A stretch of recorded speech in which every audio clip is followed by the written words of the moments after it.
But joining me is the Shadow Treasurer Angus Taylor. Before we get to inflation, which is the number one issue on people's minds, we know that voters are...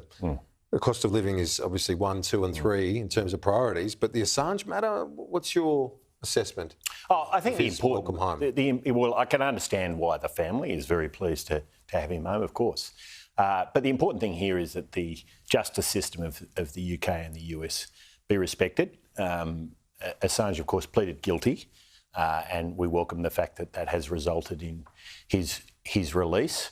But all the way along, this hasn't been about illegal detention. This has actually been about the justice system of other countries we respect, who are like-minded countries, and that should be our starting point as we approach this. Not like Kylie Moore-Gilbert in Well, very different from Shanglei or Kylie Moore-Gilbert and others. They were illegal detentions.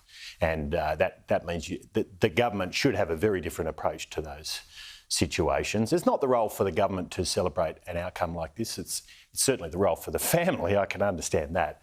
But the government has got to recognise that this was not a legal detention, and the UK and US justice systems have actually been...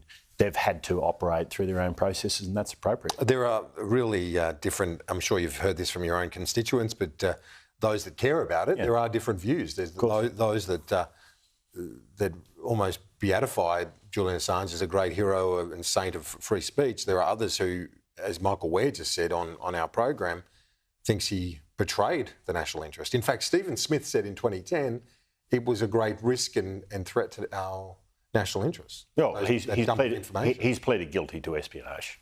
It's important to recognise that. And so the point here is that those justice systems are justice systems we respect. They've played their way through. We welcome the fact that the outcome was what it was. And I realise this really divides the community, but I think it's time to focus on other issues. Yeah. And the most important of those issues, Kieran, is that Australians are facing a cost of living crisis with no end in sight. With the inflation number, the argument was being made yesterday by some economists and commentators that the number that dropped off from May 2023 was even worse than May 2024, but actually inflation hadn't grown in that month. What do you say to that? This is Jim's spin. But other commentators... Well, except that the outcome was seen by the markets, who are pretty objective evaluators of all of this, as a complete disaster.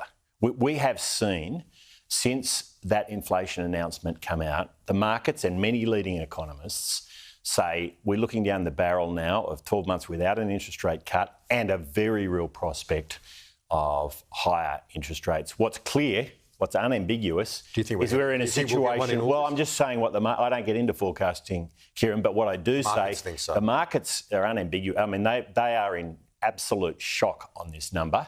So it can be spun by some however they like it. But you can't spin this one. Australians are looking down the barrel now of a situation where interest rates are going to be higher for longer. What's driving the stickiness? Well, so the history of inflation all around the world throughout history has been very simple. If you leave all the work to the Reserve Bank, then either you completely wreck the economy or you don't beat inflation. The government has to do its bit. And we've got a government here who has been reckless in 3 failed budgets. It hasn't done what needed to be done. We've got 16% growth in spending in the next 2 years in this budget, driving the budget off a cliff. It's a big spending budget. But the state's also shoveling out... Well, they're doing their bit too. ...dollars right now. And I don't see Jim Chalmers trying to rein them in at all. I mean, this is a treasurer who doesn't understand inflation. He doesn't get it.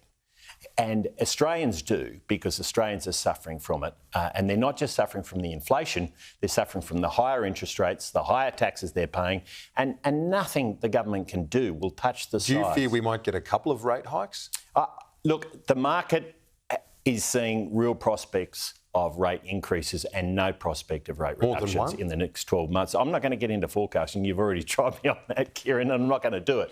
But what I'm going to say is that the view of leading economists and the bond markets obviously assess this and set the interest rates that we all pay is that there's no end in sight, and hope is running out. Australians have cracked open the piggy bank.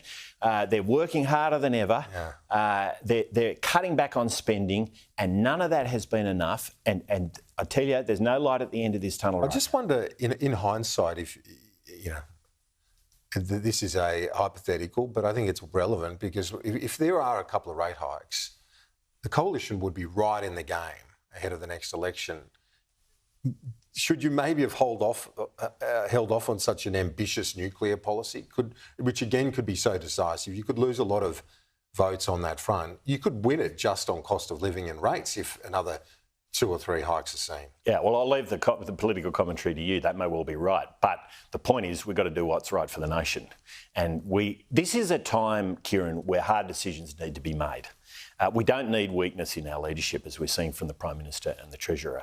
And whether it's beating inflation by taking the right policies into a budget, 3 failed budgets that haven't actually done what needed to be done, or whether it's failing to actually deal with the short-term and longer-term issues in our energy system, which is failing us. Just look at the electricity and gas price over the last month. I mean, it's been diabolical. This government has not made the right calls, and we're paying a very high price for it. Every single Australian right now is paying a high price, and those with a mortgage seriously cannot see light at the end of the tunnel now, and that's because of this government's failures. Angus Taylor, thanks for your time.